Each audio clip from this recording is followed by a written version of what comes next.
Apple tells me it's 8:30. So I would like to call the SDCERS Board of Administration meeting of September 13th to order. Cynthia, do we have a quorum? Yes, we have a quorum. We are missing 4 people, but we have a quorum. Yes. I would, first of all, like to welcome Mr. Paul Kaufman, sitting right here, who is a newly appointed board member. He's been on our Audit Committee since 2017, has an esteemed business background, and we're super delighted to have him, and we look forward to working with you. Thank you, Carol. Glad to be here. Great. Okay, do we have non-agenda public comment? No comment. Okay. Then we will move right to the approval of consent agenda items, the drop entries, drop retirements. What am I missing? Training. In training, there are our new trustees, Paul and Cliff Sharson, who aren't here, have requested to attend some conferences. So We need a mover and a second. we need a mover and a second for the consent agenda. So Charlie's moved, Tom is seconded. Ready to vote? All votes are in. And that passes 9-0. Okay, next we're going to move to business operations. And first, we have a very delightful item. Excuse me, since I've taken over as president, one of my first and important duties is to appoint a vice president. And I'm delighted to say I've chosen to, excuse me, my voice isn't working, chosen to appoint Karina Coleman on my right to be vice president. I think everybody agrees that she's a very qualified person with great technical knowledge, understands our system. She's been a delight to work with and always is ready to help out. And so I'm super excited to appoint her, and she has agreed to do it. And so unless there's any discussion, I would like to make a motion that we appoint Karina to be board vice president. Ready to vote? We're going to need a second. Great, and that passes 9-0. So welcome. Thank you so much. I very thankful, and it's been a pleasure working with you as well, Carol, and the whole board. Very good. Okay, so that's all the fun stuff, and now we're going to get busy. So next, we're going to move into business operations, further in, to welcome Chris Waddell, our Fiduciary Counsel, to make his annual presentation on fiduciary duties. It's a very important topic, a very important presentation, and we always look forward to seeing Chris.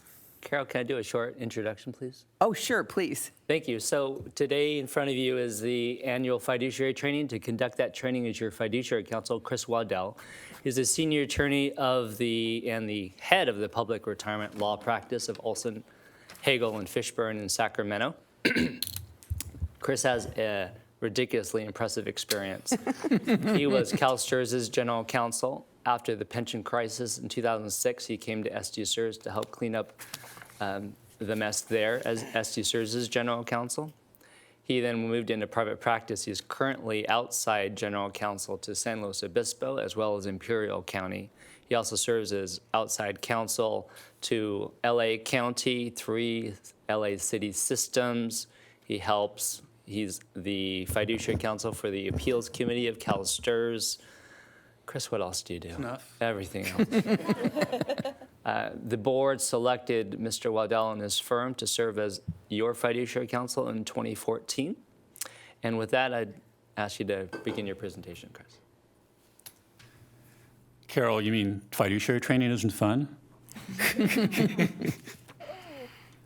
Okay, good morning, everyone. It's a pleasure to be here. Okay, it's doing what it told me it was going to do. We're going to be basically providing a overview of main fiduciary duties of duty, care, and loyalty. And then we're going to spend a lot of time talking about the duty of loyalty and specifically what's called the 2 hats rule, which can best be described as what am I supposed to do when, excuse me? Okay. What am I supposed to do when there's an issue before the board that will impact either the plan sponsor that appointed me or the member or general constituency that elected me? And sometimes they're trying to tell me what to do about this vote. And then lastly, we're going to conclude with what I refer to as the 8 questions. And briefly, by way of introduction, those were developed by CalPERS several years ago in response to a query about what are the questions that we should ask ourselves as board members to ensure that, ask ourselves before we vote on a matter to ensure that we're compliant with our fiduciary duties. I'm going to apologize in advance. Some of you have heard this before, Thanasi. I think you've heard it a million times. I wasn't listening. The jokes may be a little bit old, but we'll try to freshen it up a little bit as we are able to. So let's talk about the duty of loyalty first. Actually, the duty of loyalty and the duty of care are specifically mentioned in the California Constitution. The Constitution organizes the duties under the duty of care, the duty to diversify investments and duty to provide for actuarial services. There are specific, reasons for why the Constitution mentions those, and I'll talk about those in a little bit. But let's talk about the duty of loyalty first. So there's a lot of words on this slide, but what I call this is the big kahuna of fiduciary duties. This language is straight from the California Constitution. Sometimes I talk about fiduciary duty in a non-California setting, and I have to spend some time explaining the thought process behind why the duty of loyalty is primary duty and the duty of care is a little bit behind it in terms of importance, although it's very important. In California, the California Constitution took care of that question with the bolded language at the end of the slide. A retirement board's duty to its participants and beneficiaries shall take precedence over any other duty. That basically codifies in the California Constitution the idea that the duty of loyalty is the preeminent fiduciary duty. I should have mentioned at the outset, if you have any questions as I go through this presentation, please feel free to ask them. I spend a lot of time when I talk about the duty of care, talking about how asking questions is a big part of that in terms of following a prudent process. So please, feel free to interrupt me at any time with questions.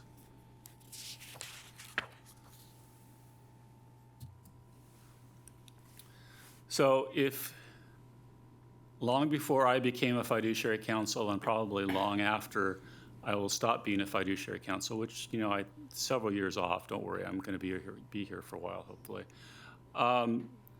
This quote from who was then a chief judge and later Supreme Court Justice Benjamin Cardozo is something that has been part of every fiduciary presentation I've seen over the years. I love the word punctilio. It makes a point, and it's defined as a minute detail of conduct in the observance of a code. And in my view, in conjunction with the words "and honor the most sensitive," really drives home the importance of the duty of loyalty. And as I've said many times before, that word punctilio is not to be confused with the word peccadillo. They sort of sound alike, but peccadillo means a small, relatively unimportant offense or sin. So words are most definitely interchangeable. I really like this idea or this image of Justice Cardozo in all his glory, staring down on all of us as we try to grapple with various very difficult fiduciary issues.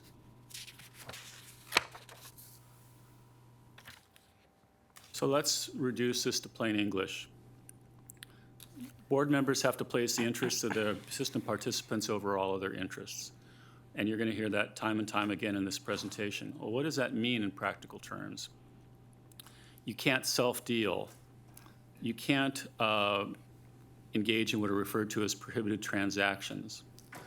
And some of that relates to what's called the exclusive benefit rule, which basically says that the assets of retirement system are to be used for the exclusive benefit of members, system members, retirees, and beneficiaries. to defray expenses.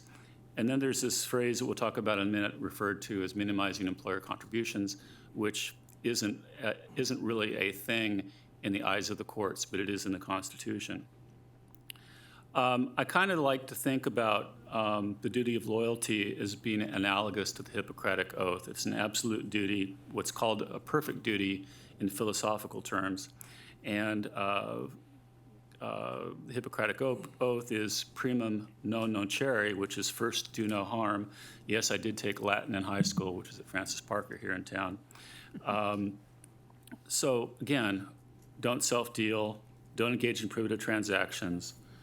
And then the duty of impartiality at the bottom of that slide basically stands for the principle that where possible, you should not favor the interests of one group of members and beneficiaries over another group. That's not always possible to do. It's not an absolute duty like the duty of loyalty, but it's something to bear in mind in your decision process.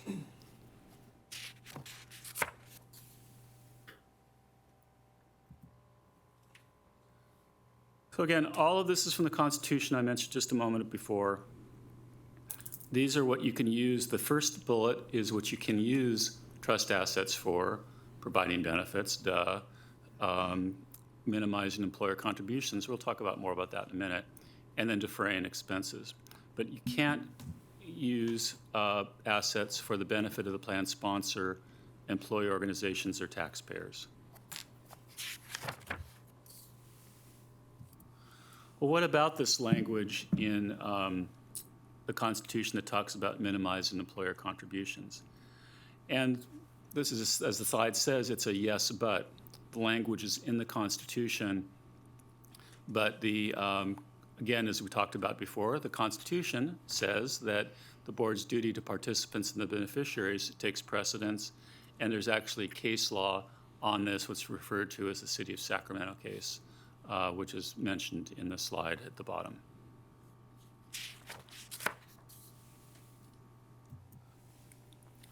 So let's talk about the two hats rule for a moment. Virtually every retirement system in California, including SDCERS, has a mix of members that includes members that are elected by active and retired members, are appointed by the plan sponsor, or sit ex officio by virtue of holding another public office, which is often elective. It's not uncommon for elected members to also be elected union officials. It's not uncommon for appointed or ex officio members to have day jobs where they manage human resources or budget functions that are directly impacted by the retirement system issues. The two hats rule says all of this is okay as long as you're wearing your hat as a board member and are sitting on the dais up there or are otherwise making decisions or participating in decisions that affect the SDCERS membership. You have to make decisions with the sole focus of what is in the best interest of their members and beneficiaries. So some of you may have more than two hats, I'm sorry.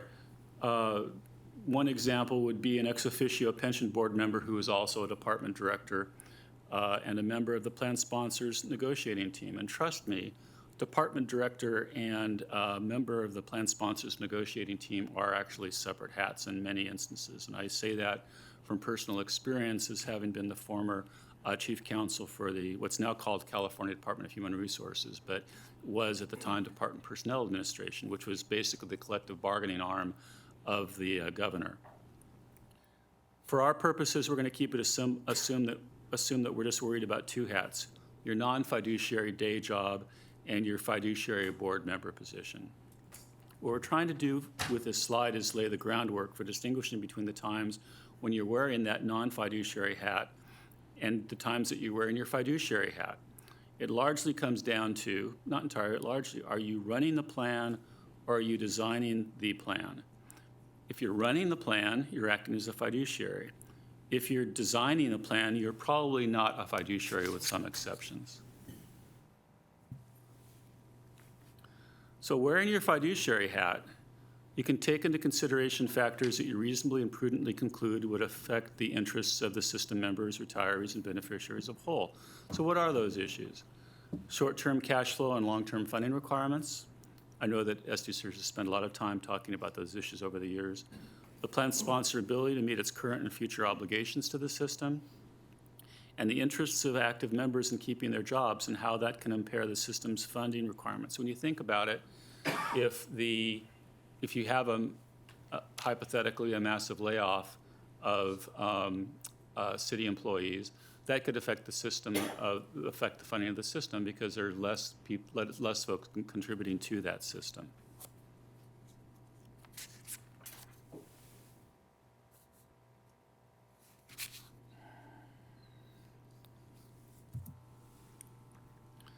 So let's look at this slide for a minute. And One more. sorry, thank you. There we go. So let's play what if. Take a look at that slide and imagine that you're facing a decision that has the impact of decreasing required employer and our employee contributions. What are you looking at in terms of the impact on the employer's ability to, what are the possible positive and negative effects on the employer's and/or the system's interest? Well, is there more or less funding available to the employer for other public purposes? Is there more or less money in employees' pockets versus what is the impact on members, retirees, and beneficiaries as a whole? Now, this is a pretty quick presentation. I will tell you that there are cases that say that you can consider the impact on the employees' paychecks with respect to, within the context of what's in the best interest of system members, beneficiaries, and retirees. But that has to be part of the entire context of what's best for the funding of the system as a whole.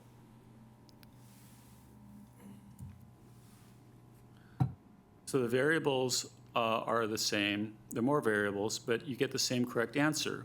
Again, which hat are you wearing? When wearing your other non-fiduciary hat, you can make decisions that may not be the interest of the system as a whole. And I think I have time for a quick story on this. A long time ago, when I was the chief counsel for Department of Personnel Administration, the legislature was considering legislation that would have significantly impacted CalPERS in certain ways. It would have provided that the legislature would appoint the actuary doing the actuarial calculations for CalPERS. It would have resulted in the diversion of excess earnings within the CalPERS plan to offset the employer's contribution and a few other bad things.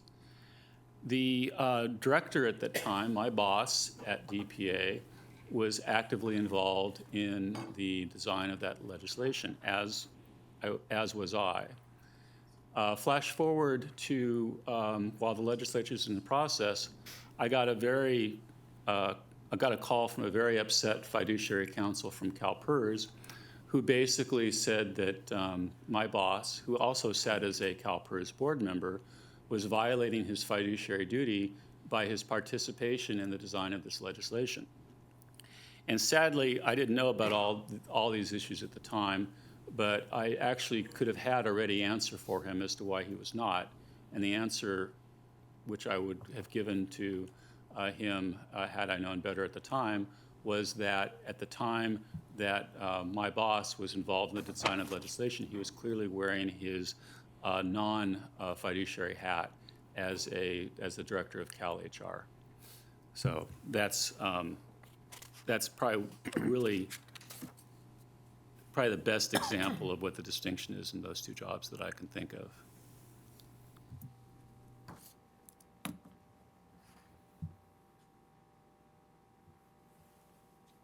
So what I want you to focus on this slide is the language in the middle of it that's bolded. Board members do not serve as agents of an employer, union, or other constituency. When sitting on the dais as SDCERS board members, constantly ask yourself, what's in the best interests of SDCERS members, beneficiaries, and retirees as a whole?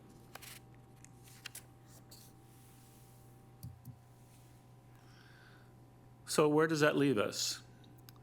I'm not going to read the slide, but basically, something that's in the best interests of the system as a whole is okay, even if it also benefits a plan sponsor or active employees. But if such an action is not in the best interests of the system, it's not okay, even though it benefits a plan sponsor or active employees or both. And frankly, what happened in San Diego, God, I think maybe 15 years ago now, is a classic example of that. There was near total overlap at the time of SDCERS board membership and city HR and budget offices on the one hand and union presidents on the other. The SDCERS board meetings at the time effectively became an extension of the collective bargaining process. And then ultimately a collective bargaining agreement was passed that was enacted that increased pension benefits for active members, but it was contingent upon SDCERS actions to reduce the employer contribution rates. So the ultimate deal, increased benefits immediately and decreased funding immediately. That hopefully, in hindsight, looks like a really bad idea because it was. And the funding dipped almost predictably and precipitously, and you know what happened. There were federal and state criminal prosecutions, SEC investigations. Lives were literally ruined over what happened 15 years ago.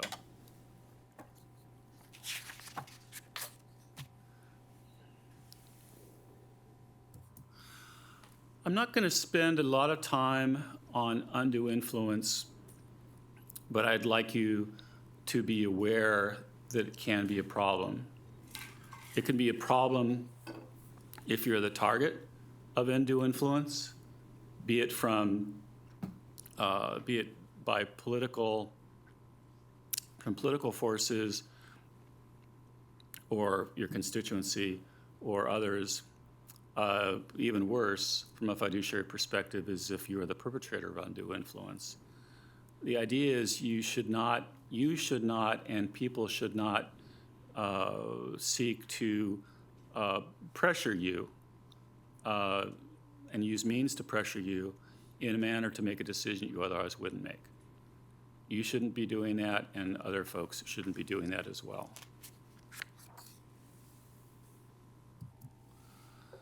So this is a preview of one of the 8 questions, but it's a really important, ultimately the most important question.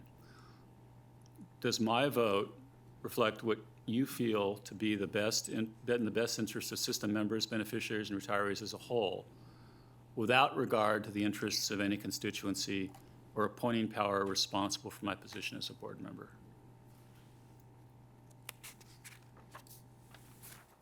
We're going to move from duty of loyalty to duty of care for a moment. Are there any questions about duty of loyalty before I move on? Okay, moving right ahead. This language is straight from the California Constitution, and there are a lot of words on this slide. And I think it's easier to break down the duty of care into 6 parts: care, skill, diligence, and prudence. So you get the idea that this is pretty exacting. Under circumstances then prevailing. In the immortal words of Marvin Gaye, what's going on? Under prudent person, what does prudence mean? It means care and thought for the future. Acting in a like capacity, which requires you to consider, what other systems are our peers, what are they doing?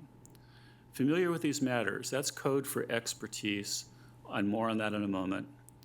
And would use in the conduct of an enterprise of like character and with like aims. And again, what are systems like ours? I will tell you that I represent very small systems. I represent what I would consider to be mid-sized systems, such as SDCERS. I represent a humongous system, CalSTRS.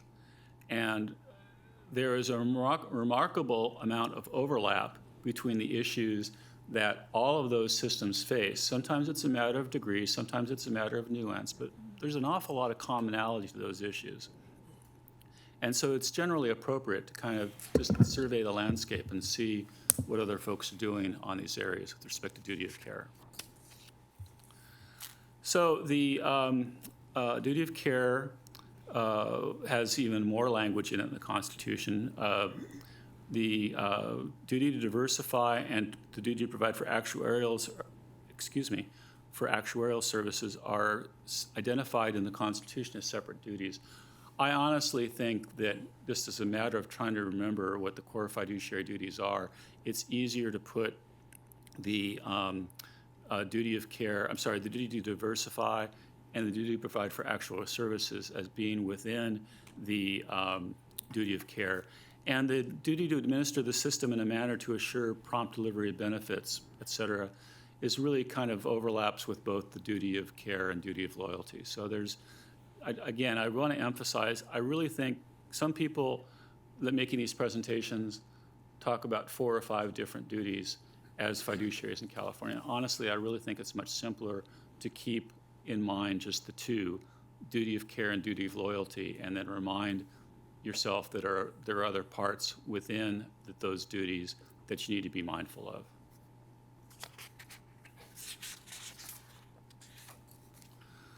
So, practically speaking, the duty of care is all about processes information. Follow a prudent process, get all the necessary information, secure the necessary outside advice, expert advice, ask questions, and that's key. You'll hear a lot about asking questions, and et cetera. And again, the facets of the duty of care are identified in the first few questions of the 8 questions that we'll be talking about in a moment.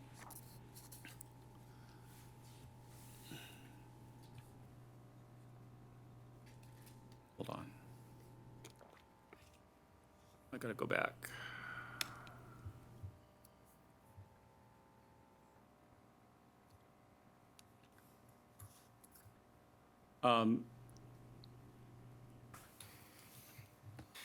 This last bullet, duty of care is independent of the question of good faith.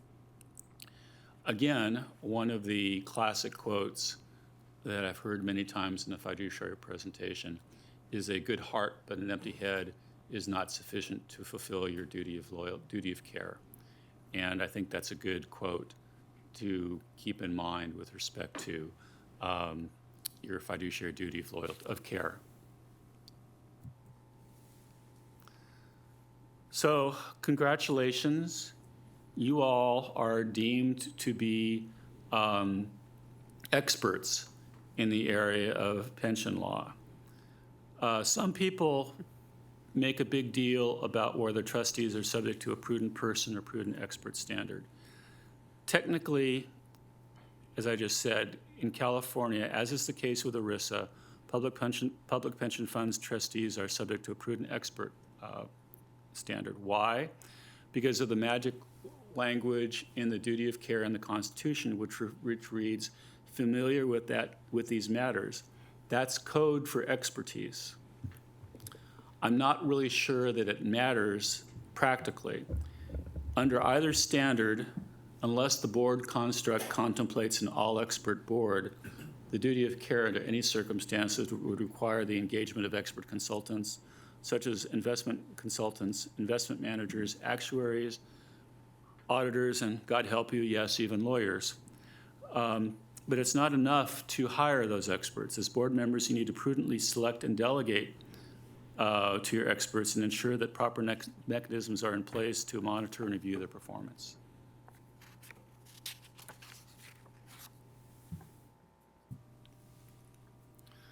So as I mentioned, if you've heard me talk about fiduciary duty before, you've heard me talk about the 8 questions. And again, they were developed by CalPERS. And the questions are, what do I need to ask myself in order to ensure that my vote is consistent with my fiduciary duties? So let's plow into them. Take a look at the first 3.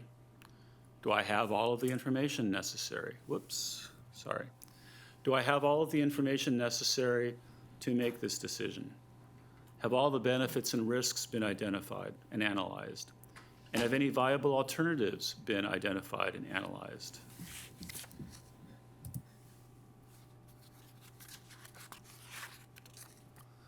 Are the experts and staff in agreement? If not, Is that okay or not okay? And can the differences be rationalized and explained and harmonized in a satisfactory manner?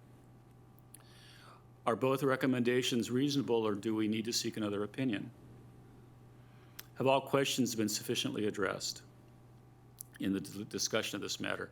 If you answer yes to all the 5 questions I just went through, there's a really good chance that you followed a prudent process and have fulfilled your duty of care with respect to the decision.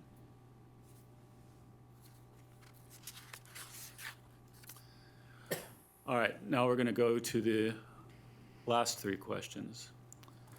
Do I have any actual or potential conflicts of interest in making this vote?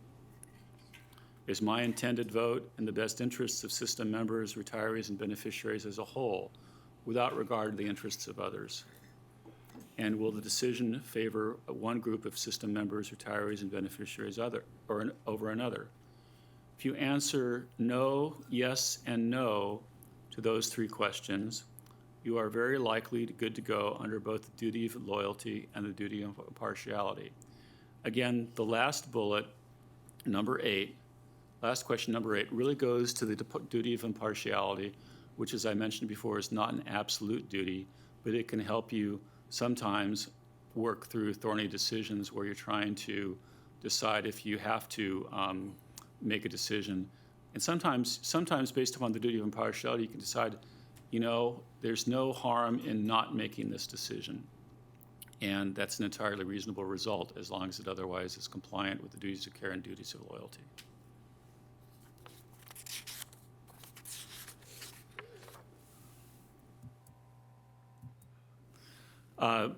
There's a reason I have this little text box on the last slide.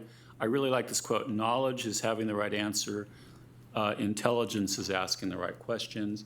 And again, a lot of this business of sound fiduciary making, sound fiduciary decision making is about asking the right questions. And that concludes my presentation, unless you have any other questions. Does anybody have the right question? Yes, what is the right question? That is the question. That's it. Okay, it appears there are no questions. Okay. So thank you very much. It's always an excellent presentation, very clear and very important. Thank you, Phil. Thank you. Thank you. Thank you, Chris. Okay, next up, we're going to have the Privacy Program Annual Training by Susan Youngflesh. This is a new program, and we look forward to hearing about it. Jeez, I don't know what's up with my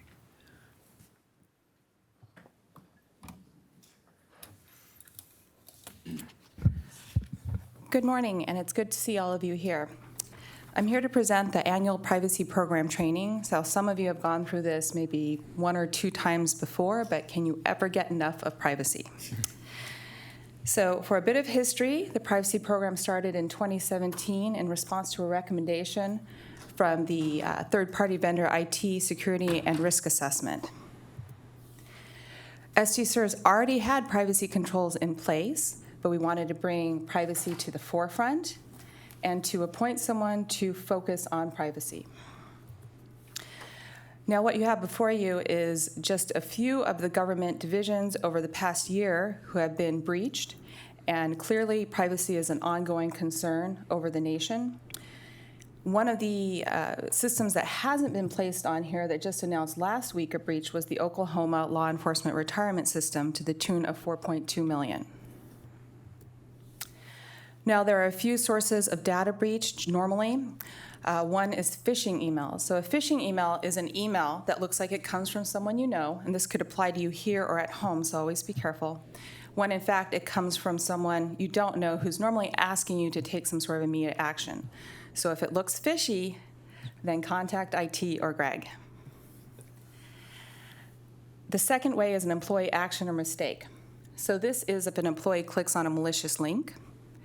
The third is external threat. This is a hacker. Internal threat is a disgruntled employee. Vendors. Oftentimes we have our vendors use our confidential or hold our confidential or sensitive data. And although we try to monitor what our vendors do, obviously we can't be there 24 hours a day. The last is lost or improper disposal, and this is if you lost your your tablet on the trolley, for example. The privacy program objective is in line with SDCERS mission and vision statement. So the first thing the privacy program did was appoint a privacy officer. Thankfully, I was appointed for me. And the first thing I went ahead and did is studied and became certified in privacy management. My personal goal is to expand my knowledge and become certified in other areas of privacy. I then drafted the privacy program framework, which is built on industry best practices. And we've done a number of things since that time, including revising and implementing policies, biannual workstation checks. So this is a check that occurs twice a year. And what I'll do is at the end of business, I go to each employee's workstation, I look at the workstation, I make sure that confidential or sensitive data is secure. If it's not, I then document that and memorialize it in a report that I provide to management and division heads. I later go back to the division head and follow up to see how this was resolved, and then report back again in a follow-up report to management. Since this has happened, we've had about 4 biannual workstation checks with an increase, or I should say a decrease in areas of concern. So what do we want to do now? Our in-progress objectives is a data inventory and recommendation first and foremost. And so a data inventory is the building block of a privacy program.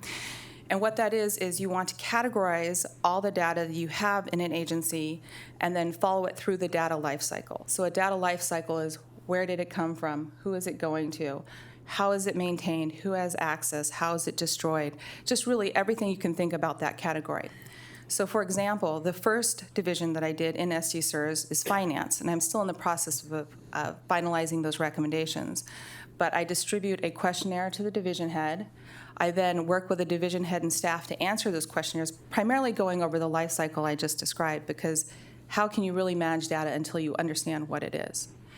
I then meet with the division head and staff, so after they finish the questionnaire, to go over that again. And then I look at the categories and subcategories of data to see where we can minimize access, where if it's in line with the retention schedule, where we can look at duplicative data that's not needed, if it's hard and electronic and there's no business reason to have both. And are we keeping it with the retention schedule, how are we destroying it if we are? So for example, I didn't know that finance has over 20 categories of data and 40 subcategories of data. I will then put this into a written report that I'll provide to management with recommendations. My goal is to complete all of SDCERS within this fiscal year. So what should you be aware of as a board member?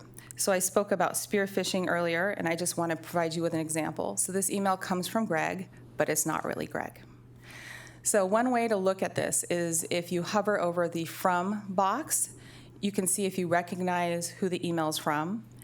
And normally one thing to be aware of is these emails generally ask you to take immediate action. So again, if you think it looks odd or fishy, pun intended, then please contact Greg or Dave. If you lose your tablet, please report that immediately. And also know that if you try to log in 10 times and you're unable to do so, it will wipe all your data.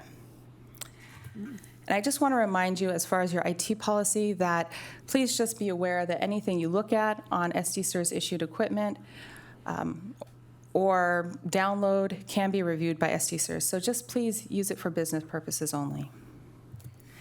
And last but not least, I want to tell you that in my experience, I believe SDCERS is at the forefront of privacy. There are very few other public pension systems I'm aware of that even have a privacy officer. And I want to take this time to thank you for letting me be your privacy officer and serve you. I will be happy to answer any questions and probably provide you more information than you ever wanted to know about privacy. But I really enjoy this, and I hope to continue to keep us at the forefront in the privacy space. And I'd be happy to answer any questions. Questions? I got a suspicious email last week that appeared to be a very reasonable-looking a transmission of a voice recording from AT&T that came into the office as if I had a phone here and they were trying to transmit a message to me. And anyway, it turned out to be completely bogus. So if you get because we don't have a system like that. So if you get something from AT&T that says it's a phone message, ignore it. Anything? The newest one's going around now is your Yahoo account is locked out. Please give us your login information so we can release your emails for you. And as I said, thanks, keep all the emails. Yeah. Any other questions, comments? Well, thank you, Susan, for spearheading this effort and for doing all the training you've done, and appreciate what you're doing. Thank you. Is it my imagination or are the lights not on today? They're not on. You blew a power switch. That is the lights are temporarily unavailable. We had Okay. some workmen in here looking at the air conditioning. And as they were doing the air conditioning work, the power supply for the lights broke. Oh. And so the power supply unit is on order. Okay. Yeah, really, so you can't see, right? These wrinkles right here. Okay. Next, we're going to have the Disability Committee report. Charlie Hodquist. Audit. Oh, I'm sorry. Yes, I audit think I is- did this last time. What's the matter with me? Sorry, Bobby. I would never skip Bobby in the Audit Committee. Very, don't very mind. important. I turned my page inadvertently. Okay. Well, the Audit Committee met on Wednesday of this week. The first item on our agenda was an action item, and that was to nominate and approve the chair for the next year. And they nominated me and approved me to be the chair for the next year. The Audit Committee chair can serve for 2 years, so this will be my second and last year as the chair. And then we move from there to our information items. We received from Sarah, who is here, the Port District Contribution and Reporting Audit. This took a tremendous amount of time. It was Sarah's first complete audit, I believe, that was not started by Lee. Is that right? Right, you started and finished this audit. Right. And she came up with 8 findings. The entirety of the audit is available in your board materials. We did have 2 of the Port District employees that attended the meeting, and one of them provided the context of the status of the findings and recommendations that they had, and they presented a timeline as to when they expected to have all of the recommendations implemented. I provided a summary, which is also included in your board packet, of all of the activities of the Audit Committee for the past year. This is required by the Audit Committee charter, that the Audit Committee report annually as to all of our activities. We did meet 4 times. We had a 5th meeting that was a special meeting to review the CAFR in the month of November.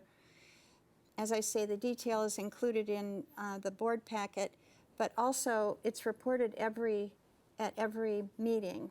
It is in the agenda for all of the board meetings, so it really is reported on twice. One thing I do want to call out is that the Finance Department, Ted, smiling back there as he should, did receive again, for the 6th time, the Certificate of Achievement for Excellence in Financial Reporting. It's the 11th time that this agency has received it, and I don't want to minimize it. I mean, we're starting to think that we should get it every year, but there are many, many organizations that do not receive this. So it is a significant accomplishment, and thank you very much, Ted, to you and your team.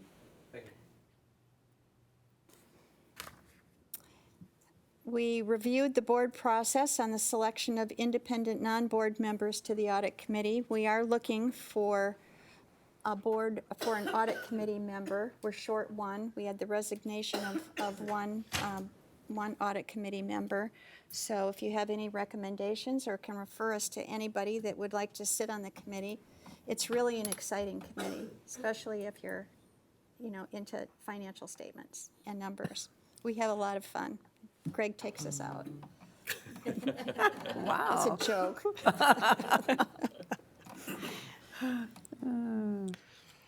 And we also had the privacy training program yesterday. We heard reports from internal audit, from IT, from David, from Johnny on legal and compliance, or we didn't hear reports, but we read reports and asked questions. And we had the Aon Total Fund Performance Report available to review. We then went into closed session, and we had the employee performance review of Sarah Dixon. This was her first review, and I'm happy to report that the Audit Committee is just overwhelmingly pleased with her performance. We are so fortunate to have such a professional and highly technical internal auditor. Thank you, Karina, for referring her to us. We were very fortunate that she accepted our offer, and thank you, Sarah, for your just excellent performance this year, and especially for your first year. And you did a tremendous job on that port audit. Tremendous. We then came out of closed session and discussed compensation of the internal auditor. But I believe that we're doing that in closed session later in this meeting. In open session later. Oh, okay. We'll just do it all together. Okay. And that's it. Okay, thank you for that report. Thank you, Bobby, for continuing to be chair of the Audit Committee. And just to echo your congratulations to Ted on his award and to Sarah on her great work this year. Thank you. Okay, now it's time for Disability Committee. Charlie Hunkquist.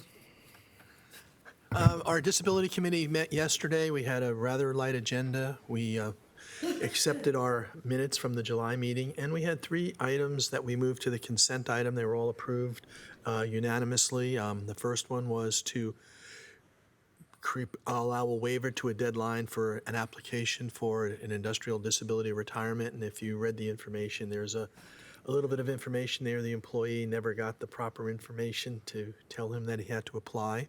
And the other 2 we have were our staff has recommended the approval of the application of Julie Bardsley, and also the hearing officer recommended to grant the industrial disability to Rick Wright. And as I said, all of those passed 3-0. The only big thing I wanted to report from the committee, though, is our disability status report. The number of applications we have is, there's not many pending. I remember the days when having 30 and 40 applications pending was amazing. Now we're less than 20. And that is just something to be very, very proud of, and to thank the staff for the great work they're doing on that. And I think if you compared us to other systems in the state, we're probably in the top 10 or 15% of those in getting these applications done and processed. And it's also, thank you to everybody here on the board for sticking to the process, and even though we sometimes have to make real hard decisions. And with that, I conclude. Anybody have any questions? I think we have to. We have to approve a consent agenda, correct? So make a motion to approve our consent items. Cynthia has to set that up, Yep. correct?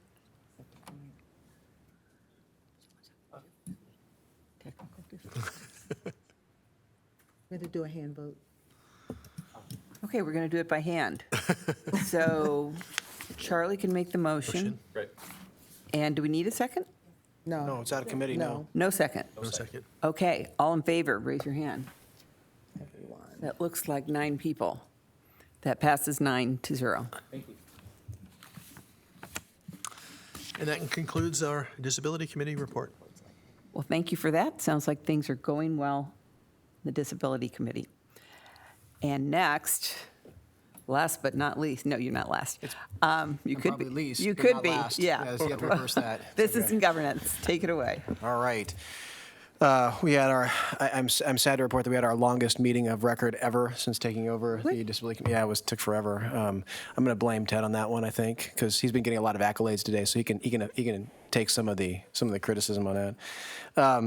All right, so there were 2 action items that passed unanimously. One was the adoption of the 2020 board and committee meeting schedule, and the other one was the review of the amendments to the process on the board member elections. Both of these were amazingly spirited discussions that were on obviously critical issues. So, do we have the electronic ability to approve these? Hand vote. Okay, so. You want to do the vote? Hand My vote. understanding is that we would need to take a quick break to reboot the system, to do it electronically. Oh, sure, do it during my presentation, sure, yeah.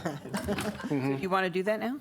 That would be helpful, yes. If we Okay, could so take 5 minutes? 5 minutes? Yep. Okay, we're having a 5-minute break.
I think we're ready to start if people want to take their places.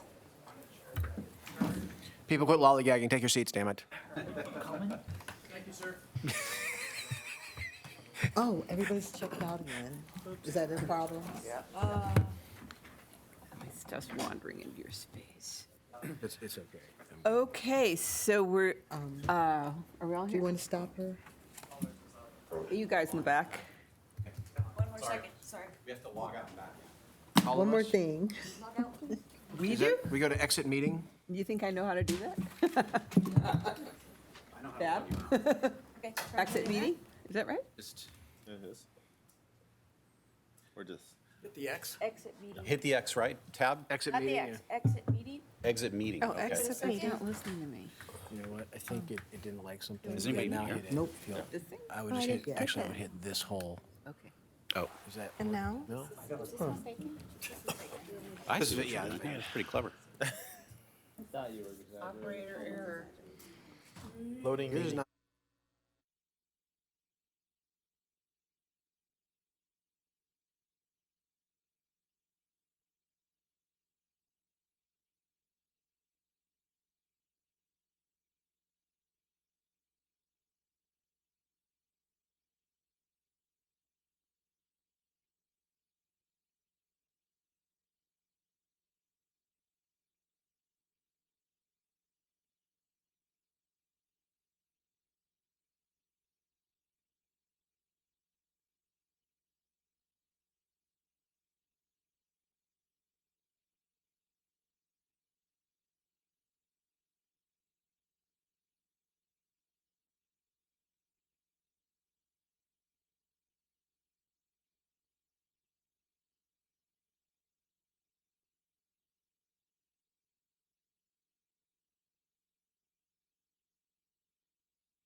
Fine, we're okay, good. Okay, I believe we're all up and running now. It's Friday the 13th, so the machines had to go wacko, but we're back.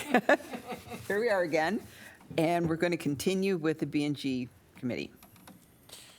All right, so where we last left off, folks, is a pending vote on the 2 action items.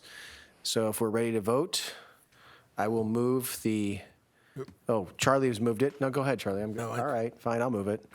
No second is required, Ready to vote? and that passes 8-0. Who's missing? I thought we had 9. Yeah, who's the 9? Mr. Kaufman. I just hit it. Well, based on your word, I'm going to go with 9-0, but I'm now concerned, is he logged in? Yeah. Because I'm not seeing him on my list of voters. You're not really on the committee. You are Here, look absent. up here. He's waiting to vote. Oh, you're waiting to vote on my system. Waiting. Yep, now you're in. Oh, there he's in. Okay, got everybody in. All right. I'm still showing 8-0, because his, Oh, he was, wasn't he? He was a minute ago. Easy. Oh, yeah. He's in. this is not going to look good on my resume in terms of time it takes me to present this stuff. Yeah, but he was in a few minutes ago. Are we keeping track? It's the ghost of King Louis getting you. Thanks. Result to pass. Oh, it ought to pass. We just Kind of like wanted to Cynthia and focus her on- call response use time, this? We're keeping track of your That's right. B&G report time. No. Well, it's closed, but I don't know if we can. I think we can Tanasi, use I won't this. hold it against you. Thank you, thank you, Oh, he's out. I'll tell everybody it was on the glitch. thank you.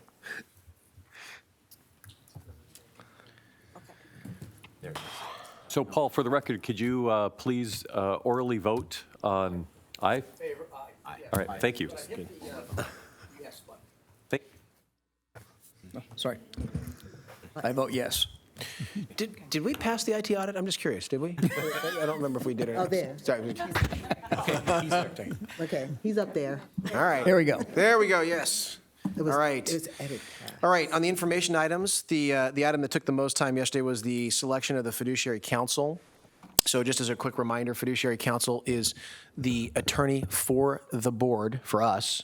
And so every 5 years, we are required to select new Fiduciary Counsel. The recommendation out of committee was to appoint an ad hoc committee to review the RFP that hopefully staff will draft, approve that, have direct staff to send that out, review, have that audit committee, that ad hoc committee review the candidates and determine the finalists, and then have them interview that group and reduce it down to the final, however many, 2 or 3 that the ad hoc committee thinks is appropriate for the board to vote on. So that was the recommendation out of committee. And the reason for that is that since it's our lawyer, it's important for us to be vested in that process. And the reason for the ad hoc committee is trying to coordinate all of our schedules for those meetings would probably be an interesting feat. And so the idea was to appoint the ad hoc committee. So that was the recommendation. As opposed to the whole B&G committee. Correct. Right, okay. Correct. And they don't even have to be B&G committee members. It's just an ad hoc committee that's appointed technically by you. Okay. And was that a unanimous decision at the Yes, B&G? at yesterday's meeting, that was unanimous. Okay, so my understanding is that I am the person that's enabled to appoint ad hoc committees. So I am hereby looking for volunteers for that committee, and I'd suggest that you email me at my SDCERS account. And how many people should be on this committee, do you think? I would say somewhere between 3 and 5 3 and 5? tops. Okay. Yeah. Definitely less, 6 or less, so. 6 or less. 6 or less, 3 to 5. Then I would do 7 for So, sure. Anyway, I'd really appreciate people volunteering to do this. It sounds actually like kind of an interesting project, and look forward to hearing from people via email. And since we're missing 4 people, one of us should email those 4 people and let them know of this opportunity and solicit their interest. What I recommend is Yeah. that we can ask our general counsel to put together an information item, email it to the entire board, Okay. asking for volunteers for the ad hoc Perfect. committee. Thank you, Johnny. That sounds great. All right. So moving on to reports, the member services, Cynthia gave a phenomenal report, as she always does. And I think the big issues are that they have come up with a new educational video called SDCERS 101. There's a master's course coming out next year, which is SDCERS 201, and then they'll be followed up with a doctorate course at 301. But this year, we're at 101.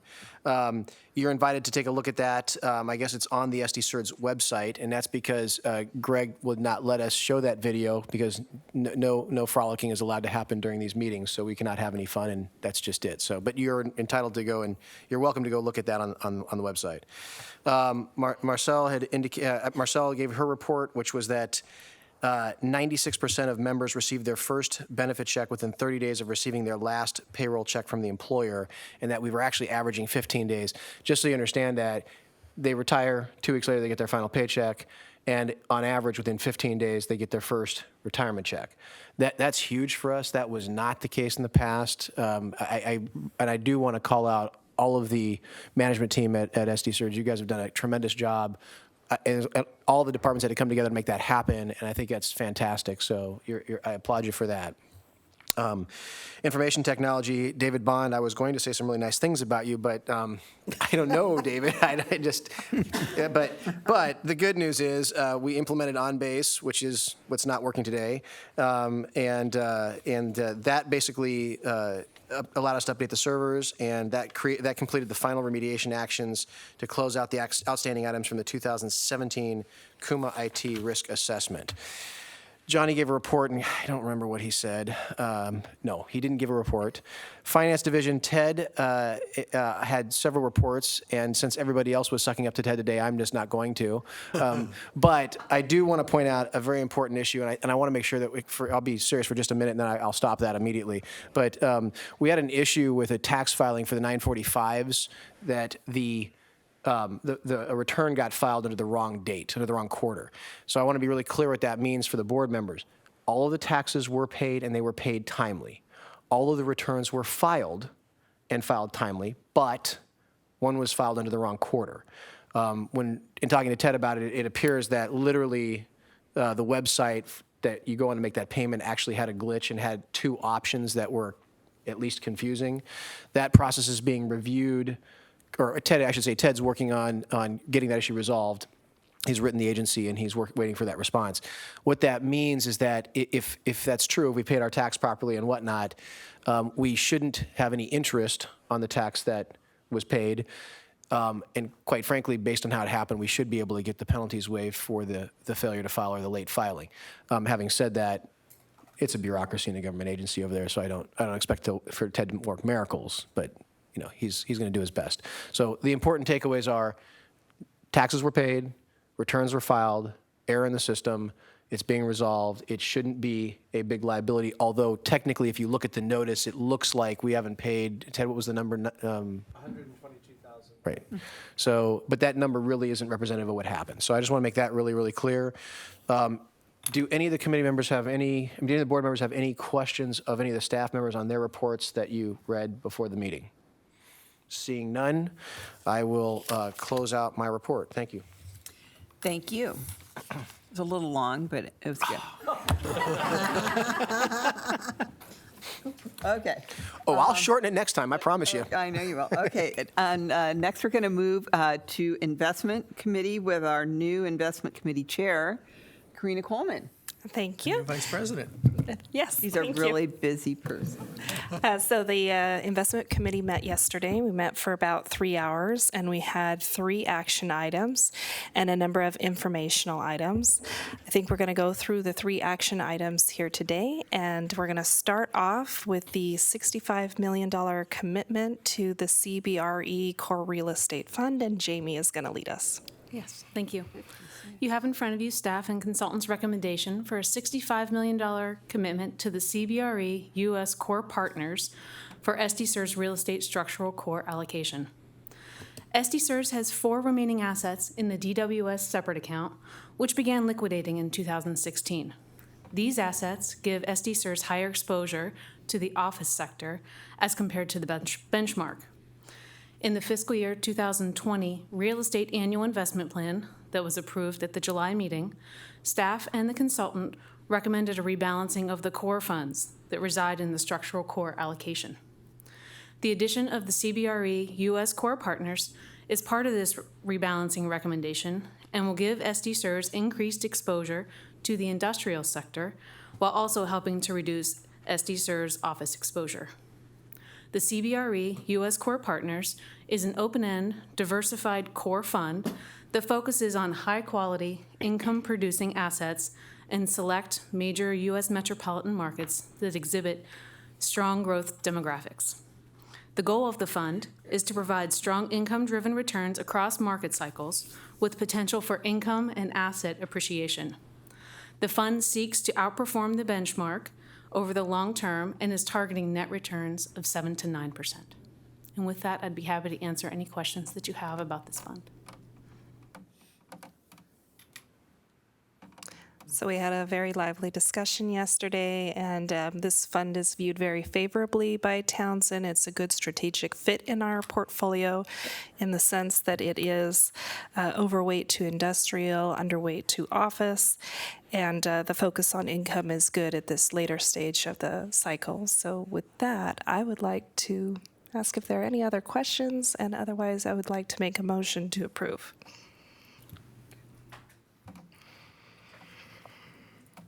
Ready to vote?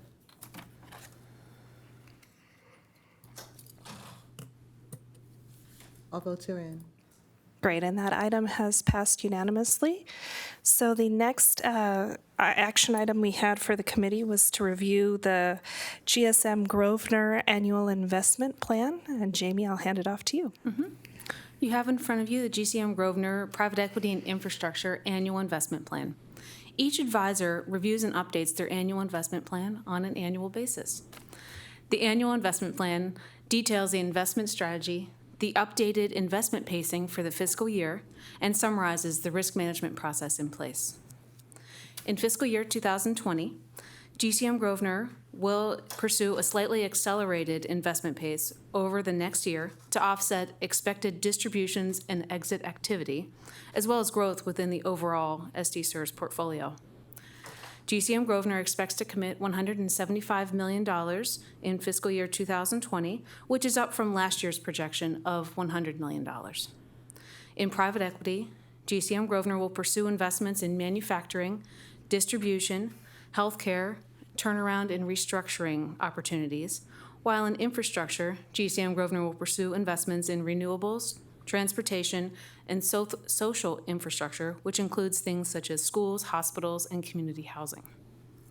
The investment themes for fiscal year 2020 in the GCM Grosvenor Annual Investment Plan will remain consistent with previous years.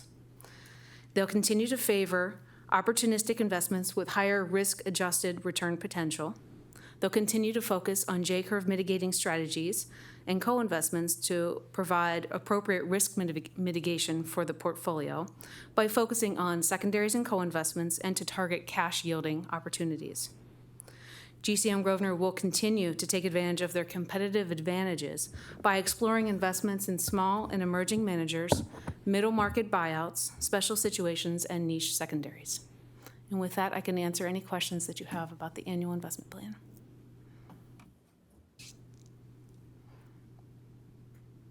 And this was approved 3-0 by the This committee. was passed unanimously, and I would just add that there was very impressive discussion on risk management within the manager's plan as well.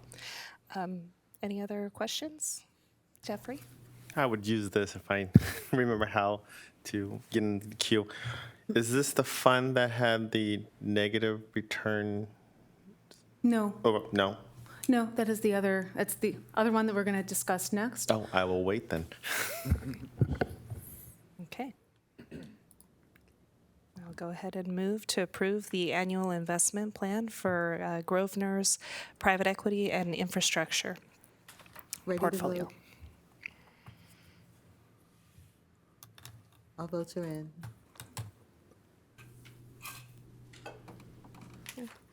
Okay, and that also passes unanimously. Next up on the agenda, we have the Stepstone Private Equity and Infrastructure Annual Investment Plan. I'll hand it off to you. Thank you. This document is similar in purpose to the GCM document that was just approved at the last item. For fiscal year 2020, Stepstone expects to commit $75 million, which is down from the $125 million projected last year.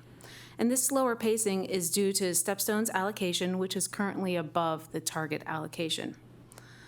Stepstone is currently evaluating secondary offers on various positions in the portfolio to take advantage of strong pricing in the market and to help reduce SDCERS private equity allocation.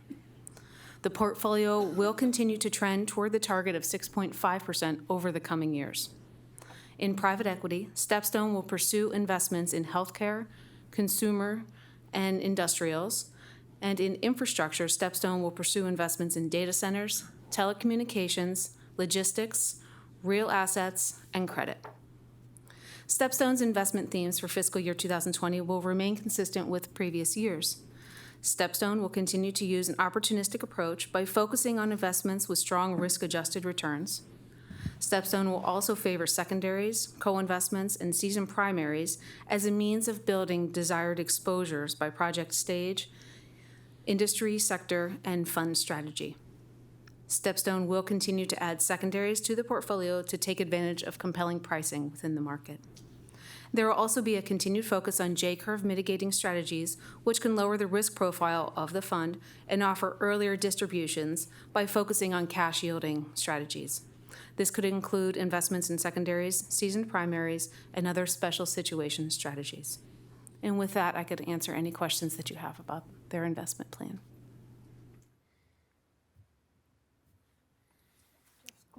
I'm going to use this. No, I'm not going to use it.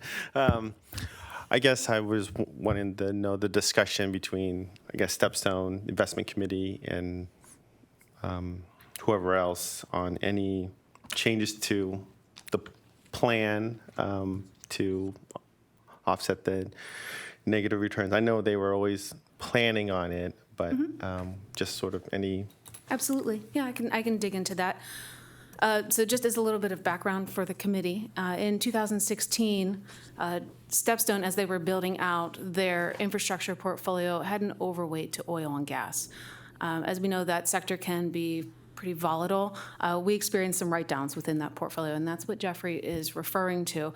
At that time, the IRR had actually gone a little bit negative at the time.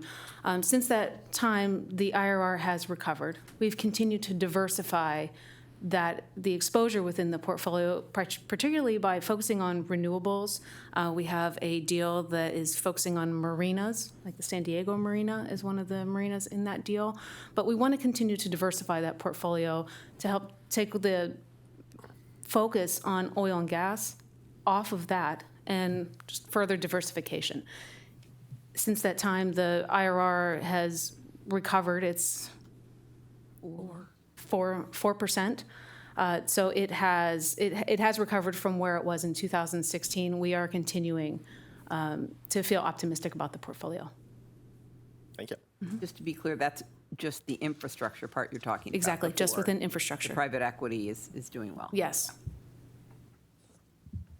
Okay, and this item also passed unanimously at yesterday's meeting. So if there's no further discussion, I'd also like to make a move to approve the Stepstone Private Equity and Infrastructure Annual Investment Plan.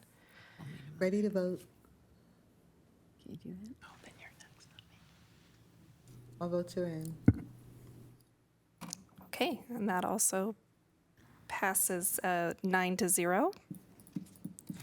So the next item that we wanted to discuss is one of the information items. It's the Aon Total Fund Performance.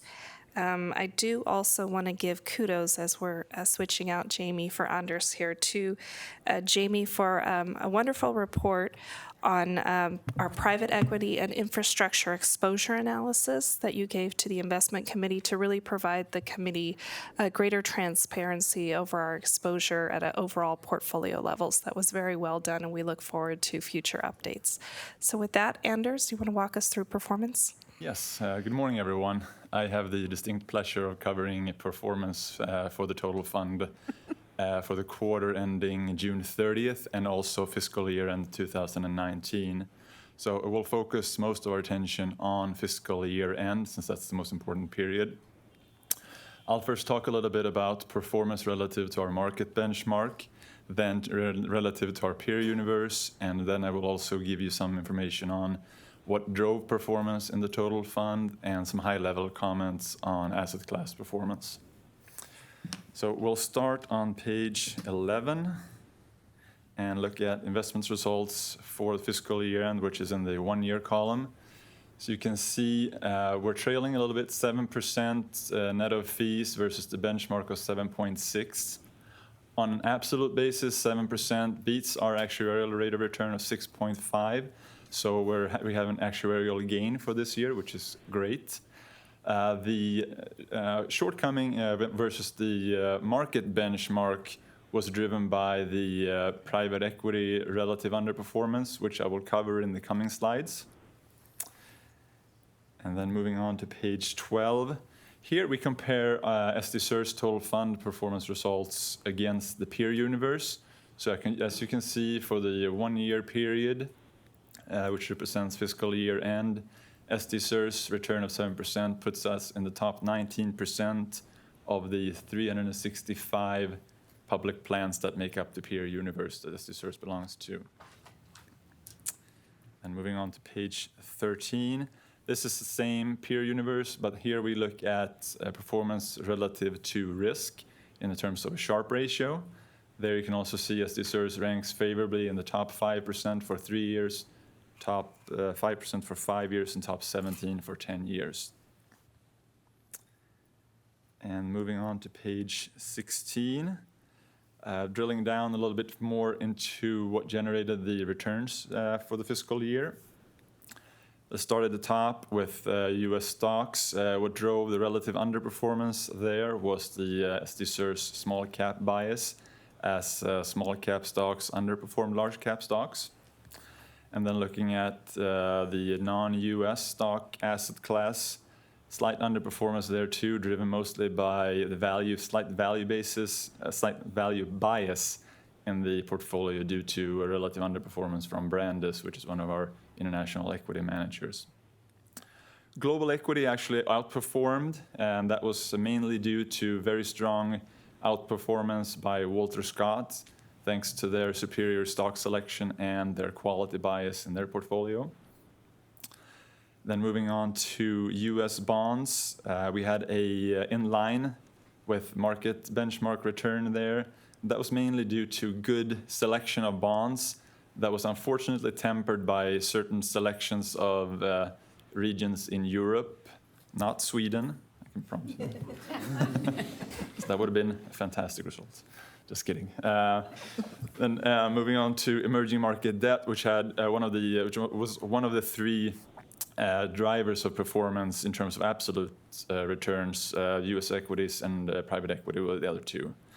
Here we underperformed slightly due to negative experiences in Argentina, unfortunately, and on the real estate asset class we underperformed a little bit too, and the reason there was that this came mainly from the opportunistic investments in the non-core portion of the real estate portfolio, largely due to poor performance in currency returns in that portfolio. LaSalle Asia and Europa. Other areas that lagged were UBS, Trumbull, and JP Morgan in the core portfolio. And then we come to what we talked about earlier, private equity, that we're going to talk a little bit about more in detail. There were a few reasons that we fell short of the benchmark there. Number 1 is that using time-weighted rate of returns that we're using in this calculation is not really a good measure for shorter time periods, especially, and for private markets in particular.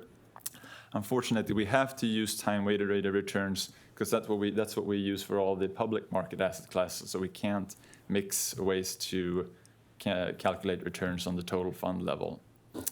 Second reason is SDCERS was underweight venture capital and buyouts, and those were the 2 biggest driver of performance in the benchmark. And as you may know, SDCERS private equity portfolio is by design completely opportunistic, so we don't try to follow any kind of benchmark allocations. Thirdly, SDCERS made 6 new commitments totaling about 100 million to primary funds last year, and they are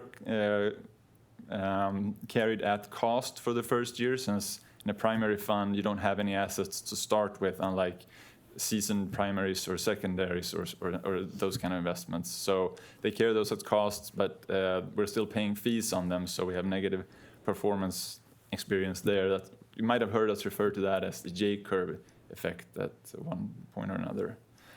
On the infrastructure, oh, I'm sorry, I forgot the good news about that area. We did beat our public markets equivalent benchmark, which was 9.8. We beat that by 60 basis points. It's always good to end with a positive there. So on the infrastructure asset class, the relative underperformance there came from write-downs in GCM's infrastructure portfolio that had a negative effect on the total infrastructure portfolio. And lastly, moving on to the Opportunity Fund, most of the underperformance there came from the benchmark effect. The benchmark effect means that in the Opportunity Fund, we have certain holdings, and the composition of the Opportunity Fund is very different from the 78% stocks and 22% bonds benchmark that we used to compare ourselves to. So that's the difference in that. Secondarily, that we also had short-based maturities in the holdings in the Opportunity Fund, and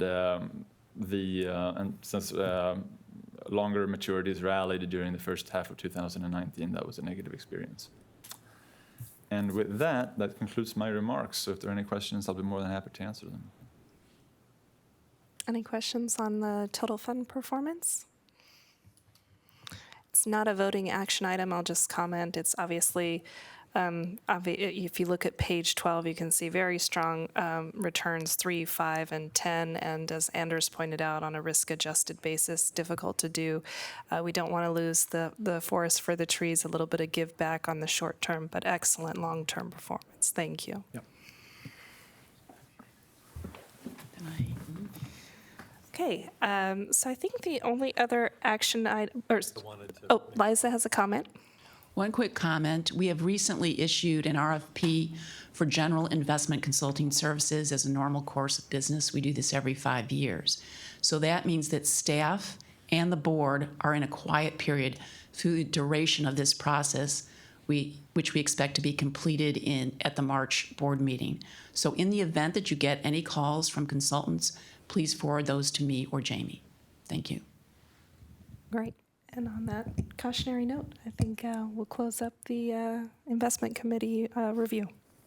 Okay, well, thank you very much, Madam President of Vice Chair, President. whatever it is, Chair of Investment Committee, Chair, President, I She's don't trying know. to give up her title all of a She's sudden. just She's not even in it. all these titles. Okay, so next we're going to be having some closed session. So at this point, I would like to ask if. Item number 10, questions, comments? Yeah, I was just saying, that's what I was going to say right now. So before we do that, we're looking for questions, comments from president, trustees, and staff, which makes me kind of think Greg's got something queued up. Well, surprisingly, yes. First, I'd like to echo Carol's comments and welcome Paul to the board. So we look forward to working with you, and I appreciated the time you've been investing in SDCERS, going through orientation and taking advantage of training opportunities. So off to a good start, and look forward to working with you. Wanted to highlight we have an annual membership meeting coming up on Friday, October 18th at 11 a.m. at the Balboa Park Club Room.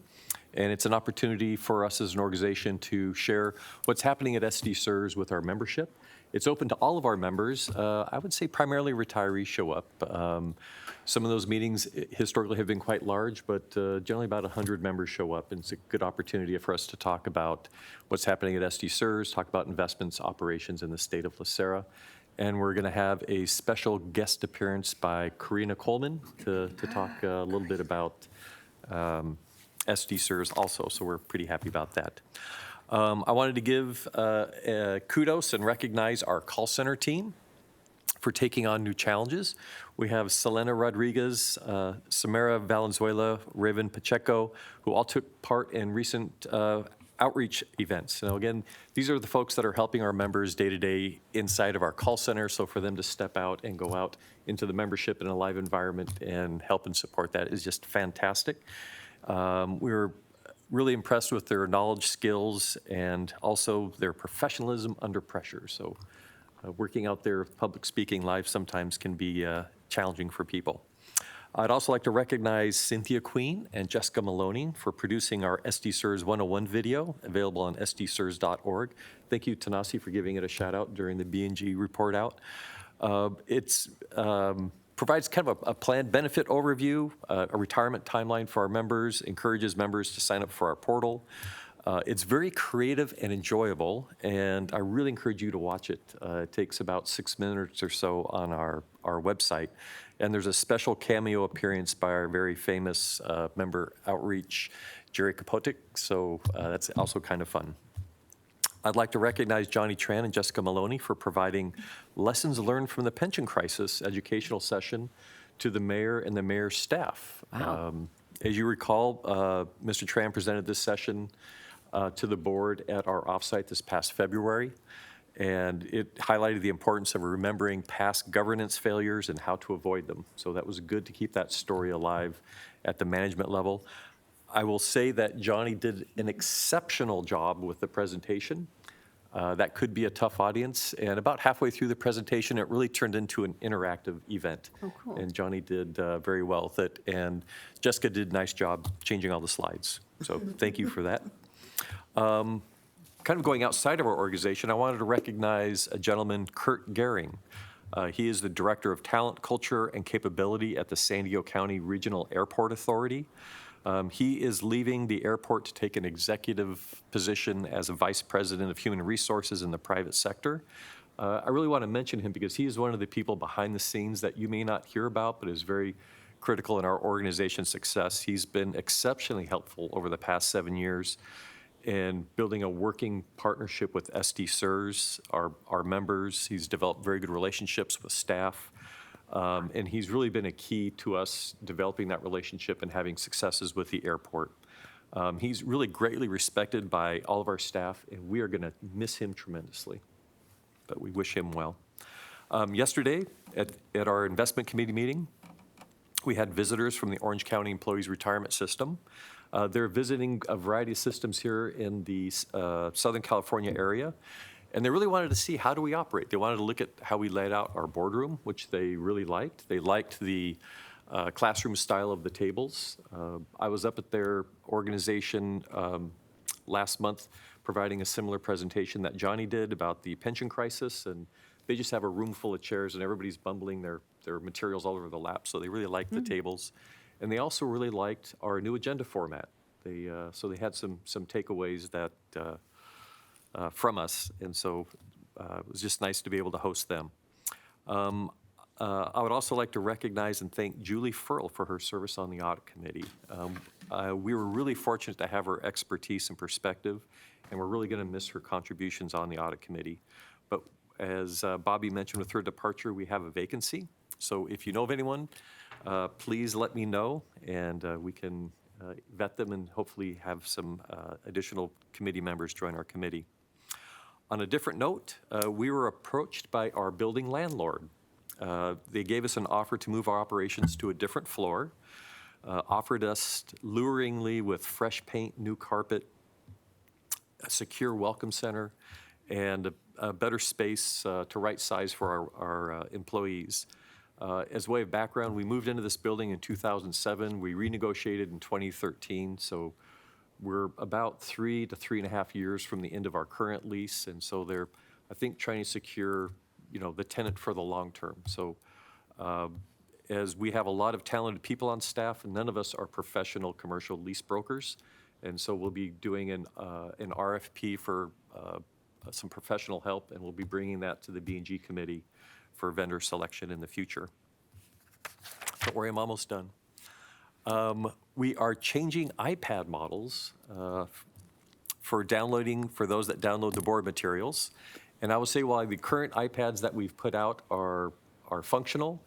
We've found that if we take the next step up in iPad technology to one that has a little bit faster processing unit and some more space, some more memory, they seem to handle the documents better. So if your iPad is struggling and you'd like to upgrade to the new version, please let us know. We'd be glad to help. Our goal is to help you read the board materials and committee materials, and so this may help you. Please know that the iPads that are turned in are going to be repurposed in our member services area, so nothing goes to waste. And finally, a story.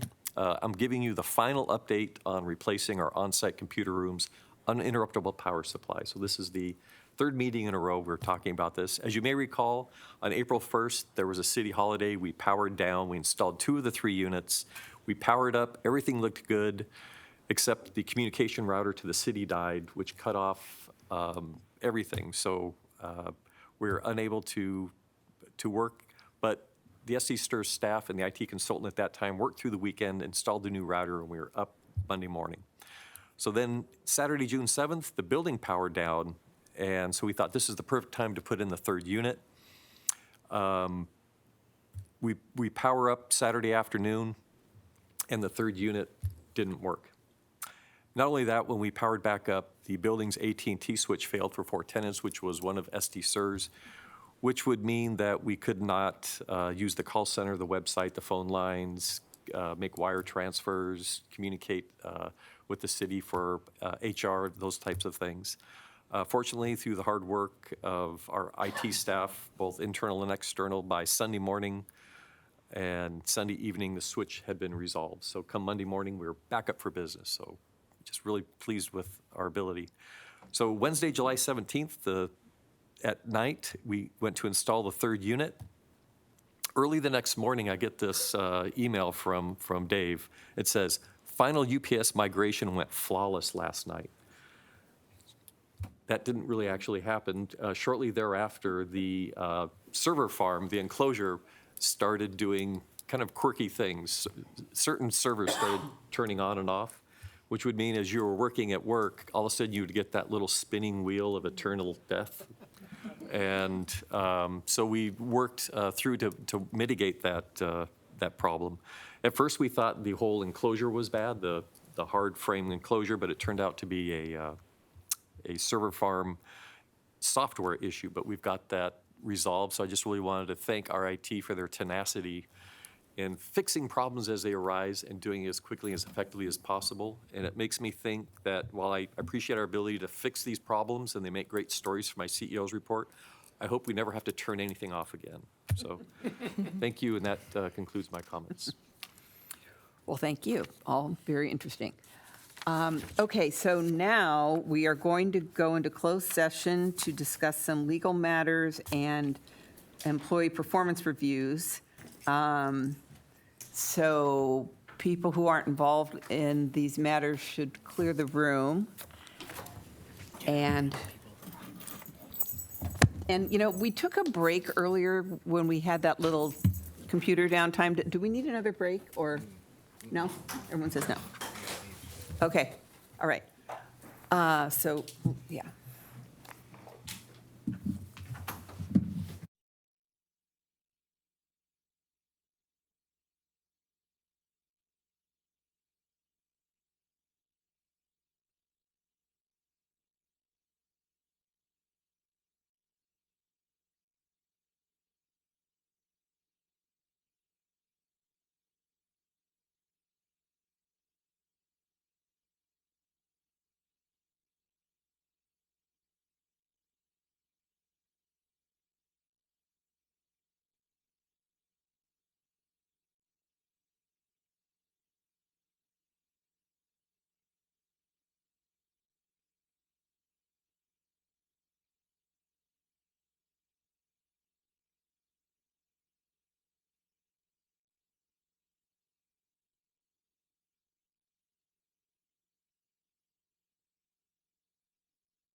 And FYI, there's lunch in the room for you guys. after. Right.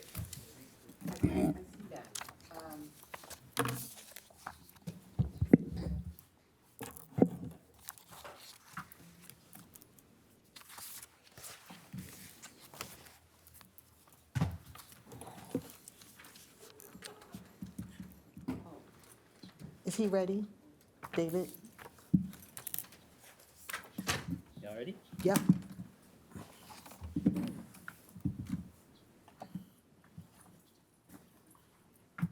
We're ready, Carol. Okay, we are, pardon me. We're back in open session. We're going to talk about Greg's compensation. We have several charts from Luli. Did everybody get? Do we need her to present this, or are we just prepared to discuss? Luli has a few important comments. Okay, great. Well, let's hear your comments. I just want to make sure that you received, does anybody need a copy of it? No. Thank you. The second one.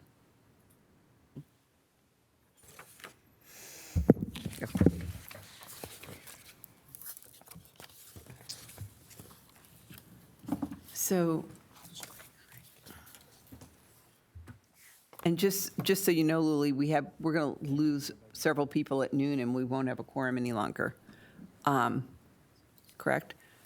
So, did you say you had some comments? Yeah, so I'm not going to go ahead and touch on how the table is. I don't think does anybody have any questions about the table or anything like that? Okay, so the only thing that I'll do then is just give you some kind of a little bit of facts, so it shouldn't take more than about 3 minutes or less.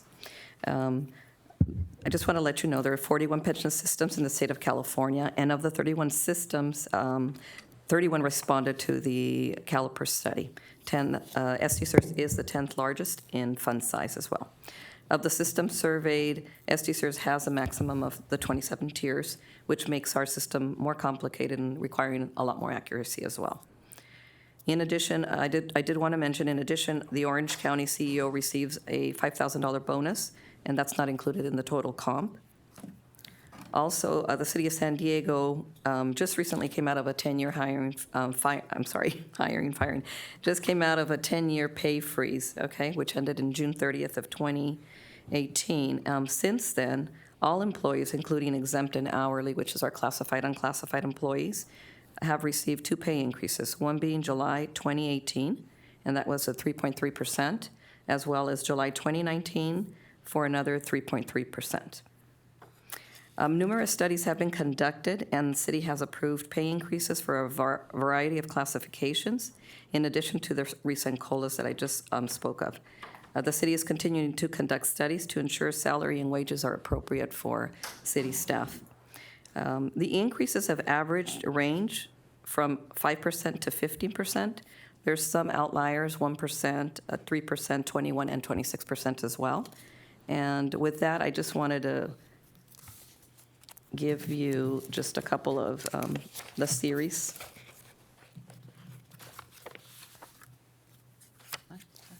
Just to give you an example, and I'll just share about 4 examples. So we have the biologist series, and they received a 15% pay increase. And this is, again, in addition to both the 6.6 COLAs. We also have the polygraph examiner series, which also received a 15%. The entire wastewater pretreatment inspector series, which is Inspector 1, 2, 3, the inspector and the manager, they received a 20% pay increase. We have our payroll specialist series. They received a 5% pay increase, and the legal secretary. And these were just a few. I just wanted to share that these are the increases in addition to the 6.6 that everybody received in the past year. Okay, within the various city departments? Yes, Yeah, varied city okay. department, and Okay. as well as throughout different unions. Okay. And the reason for that was due to the pay freeze that had been in effect for 10 years. So all the classifications were not moving up for 10 years. So these are changes in the pay grades. And the personnel department will continue to reevaluate these positions as they come through the salary adjustments, and this is what the personnel department does in October of every year. So they'll reevaluate these classifications and series to see, I believe, in addition to that, they're trying to do a large comp and classification study, again, because of the 10-year pay freeze. Okay. Has Greg's position, has that bracket been adjusted lately? So everybody's range was adjusted with the 3.3% Oh, with the 3.3. in Oh, I see. 2018. Okay, just and that. in- Okay. Right, just that, Right. exactly. Okay. Okay. So we can do the internal auditor since they already have a recommendation first and then go with Greg, or are we going to do? I was going to do it the other way around. I don't know. I was asking. Okay. Okay, so who has some thoughts they want to share? I do. Bobby. Well, I've done some work on this, and I've had discussions with Luli and received documentation. Greg's position, there's two things. There's the classification, there's the compensation of the position, and then there's Greg personally. So the position is under market, and it is not competitively paid. And you can see that by the schedule that Luli sent out yesterday, with so many of the smaller agencies that are paid greater than San Diego is paid. The pay freeze has been in effect for 10 years. There's labor market surveys that are being conducted by the city right now that will be changing the pay grades for this position and all positions. Also, I think the metrics of using only the size of the agency based on assets under management is not enough. That is not the only thing that dictates the complexity of the position of CEO. And I don't know that it even has any relevance to it. The management of an agency at $8.7 billion is not any different than the management of an agency at $15 billion or $16 billion or $20 billion. As a matter of fact, I asked Greg, I said, well, what's the difference in this job and your job at LaSera? And he would say, I believe this job is more difficult because I have fewer people that work for me.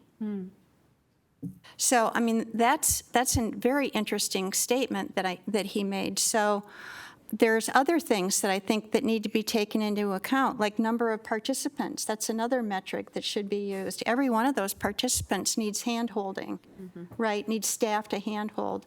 So just by measuring it by assets under management, I don't think is enough. How about size and financial condition of the plan sponsor? I mean, you look at some of these, and you can see that some of them are underpaid because of financial problems with the cities, of the plan sponsor. They were just not able to give those raises. And one of those cities is San Diego. The pay freeze is something artificial that did not occur with the other plan sponsors, with the other municipalities. Now, SDCERS is subject to poaching by the county, and the county is a tremendous poacher of SDCERS. Right. I mean, we've lost key employees, including many key employees to the county. And they are not going to stop. I mean, they talk about it. Yeah. I mean, I've run into Wesco at lunch, and he talks about it. He brags about it. He's happy. He brags about it. Right. You know, and look at... He says he's going to start taking our non-key employees that are left. And his compensation is $313,000. And Greg's is $256,000. Right. And the difference in size of the organization is not significant. If it hadn't been, the size of the San Diego assets under management would have been about $1 billion greater had it not been for poor decisions in the last couple of decades. It would have been about $1 billion greater. So at that point, we would have comparing agencies that are in the double digits, not agencies, when I look at this, comparing $8 and $5 and $4 billion agencies to compensation.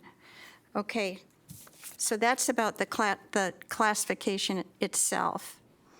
Now, Greg is not a member of the defined benefit plan, and he is not a member of Social Security. He's a member of the defined contribution plan, and he gets an employer contribution of 9% to the defined contribution plan, and he doesn't get Social Security, 7.6. I have done some analysis of the schedule that Luli sent out yesterday. So if I look at the plans that are paid at a higher rate than Greg, so if I look at Ventura, do you have that with you by chance? If I look at Ventura, it's a $5.8 billion plan. San Mateo's 4.4, Alameda 8.1, San Jose 5.6, San Bernardino's 10. But if I include San Bernardino, the average of the compensation of their CEOs is about $280,000. $279,400 is what it is, so about $280 if I look at those 5. If I include San Bernardino at 10 is $307,000. I included that in the 280 averaging. I think the real comparable is the county at $312,998.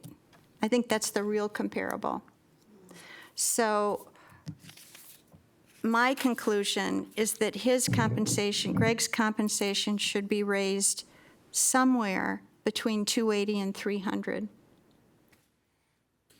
And I just had a quick question, what the range limit is for this position? So 311, top of the range. Thank you. 311. So the pay increase to 280 would be a 9.3% pay increase. The pay increase to 300 would be a 17% pay increase. And there's another issue coming up. Based upon what we've been hearing from the investment advisors, there may be some bad news coming in the next few years. Lower returns. So the board may not be, in those years, as agreeable to giving a pay increases, which would put us farther behind. So that's what I would like. I would like to propose somewhere between 280 and 300, and my vote is for 300. Nazi? So just a couple of issues. I want to be really clear that when we're dealing with Mark's salary, it's inappropriate to be comparing Greg's salary. When we're talking about Greg's salary, it's inappropriate to compare that to the average city employee or even the other people that work at SDCERS, because the reality is that this is the position that we hire, and we're looking to cover this spot, and it's difficult to find quality candidates to replace them. I was on the ad hoc committee when we were looking for Greg. It was frustrating when the candidate pool was, to be honest, it seemed anemic.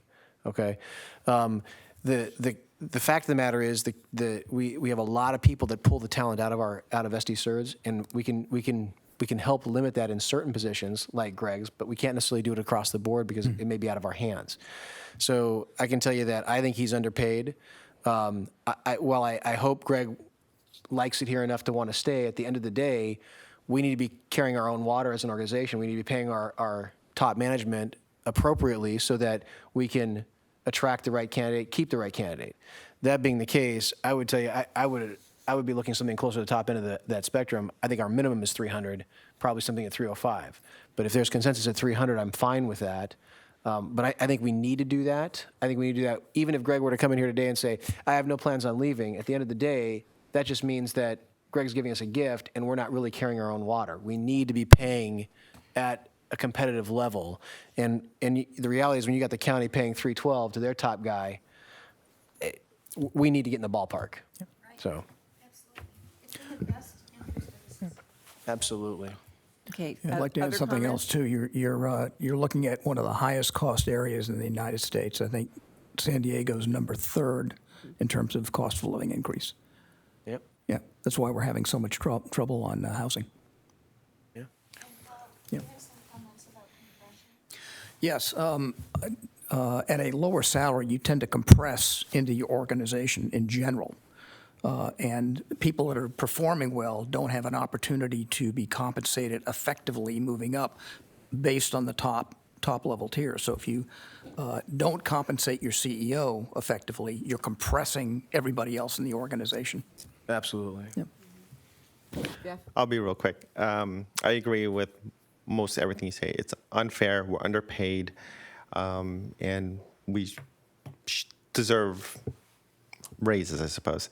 But I think that's citywide, and I would have a hard time using Greg as the standard. Like, we're going to start here on proper payment scale, and then hopefully the rest of the city follows suit. And Tanasi, I've heard you have that argument before, like that's separate, and we should treat this, because he's the CEO of this organization, we should compare him to the others. But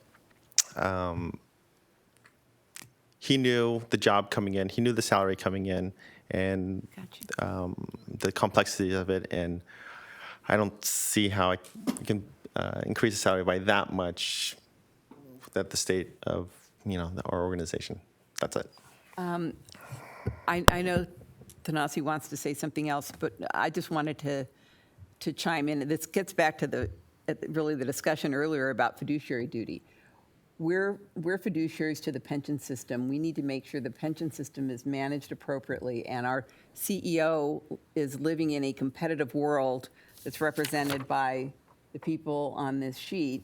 And we don't really here as an organization have control over citywide salary policy, but we do as fiduciaries have to make sure that we have the right leadership in our organization. And so I tend to agree with some others here that we need to look at what the marketplace is paying, because that's the world that we're living in for our CEO. Go ahead. The only comment I would have is that we don't play any part in the decision-making process of what the city employees make. We may have personal opinions that they're underpaid or whatever the case is, but we're SDCERS. We have no part of that. It's not even a consideration for us. We absolutely have a responsibility to staff the CEO position. That is our direct charge and our direct responsibility.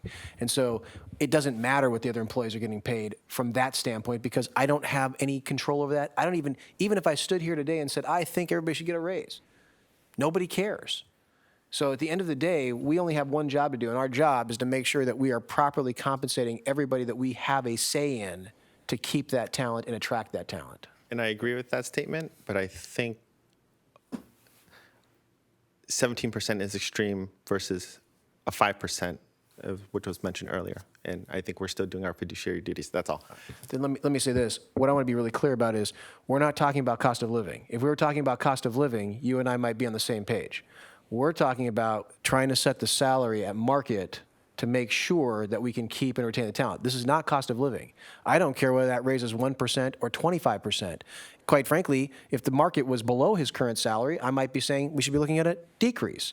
But at the end of the day, it doesn't matter what the percentage is. It matters, are we compensating him properly?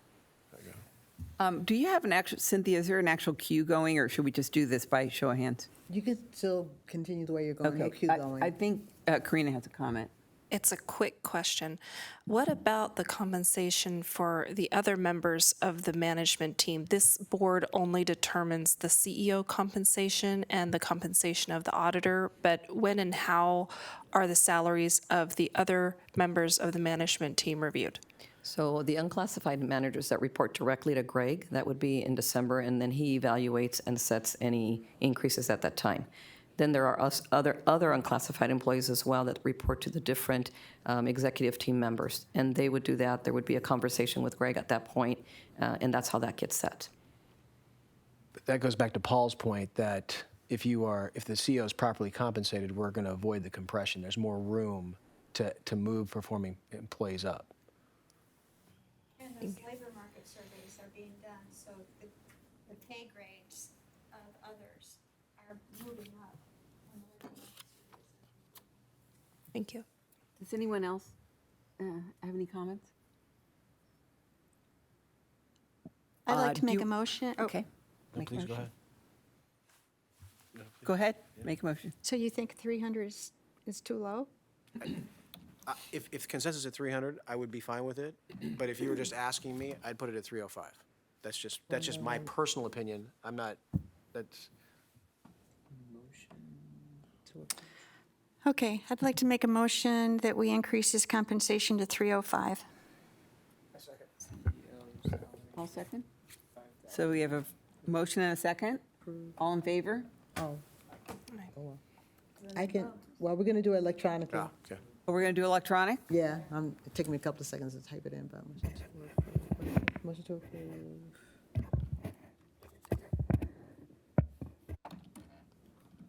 Will that be effective immediately or the next pay period?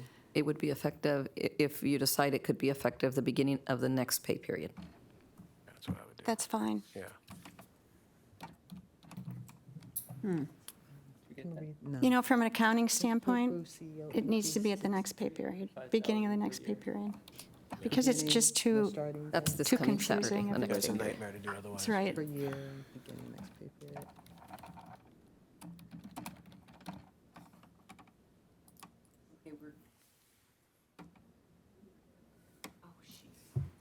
Okay, What are we supposed to Is that good? so Bobby makes a motion? I don't have a button. make? Okay. And Paul seconded it.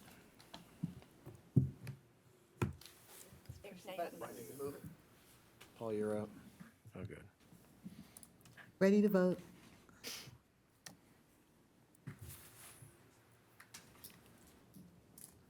All votes are in. And that passes 8-1. Okay, Thank you. thank you for your work, Bobby. Yeah. Excellent research. Appreciate that. Oh, I'm sorry, my microphone wasn't on, but that passes 8-1.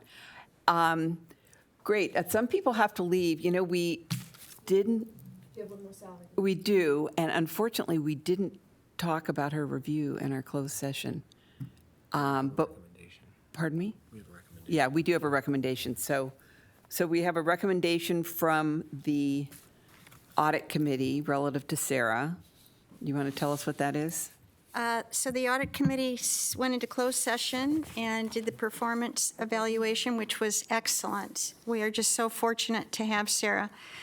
And the Audit Committee voted unanimously, and everybody spoke, that we would like to raise her to the top of the range of $162,032. That's the top of the current range that she's in, and that is a 4.7% pay increase.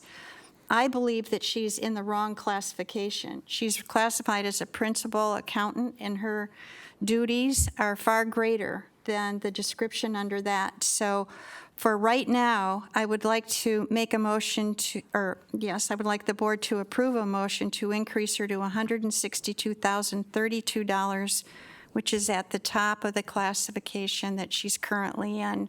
But please know that I'm going to come back at some future date and discuss a change in the classification. Okay, are we going to put that in writing? Okay. Motion to approve. To $162,032. What? I just had a quick comment.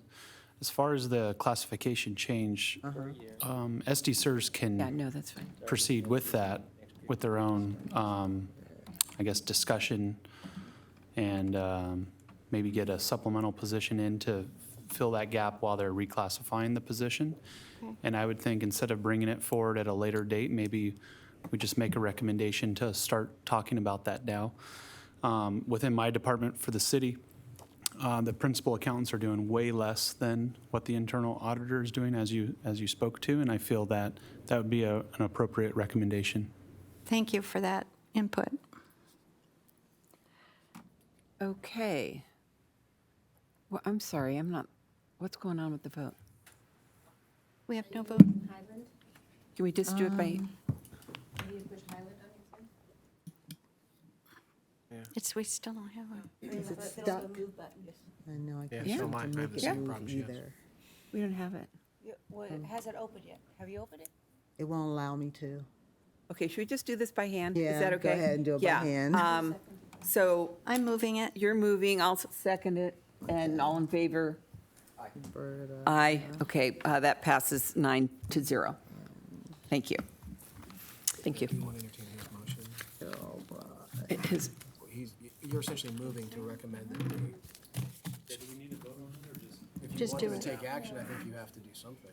I mean, I'd ask that you don't do a formal vote since it's not on the agenda, but what we will do is we can begin the process of looking into reclassifying the position and get back to you.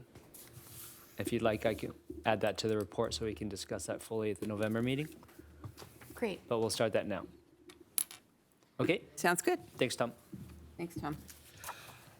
Okay, I believe that the meeting is adjourned. Anything else I need to say about that?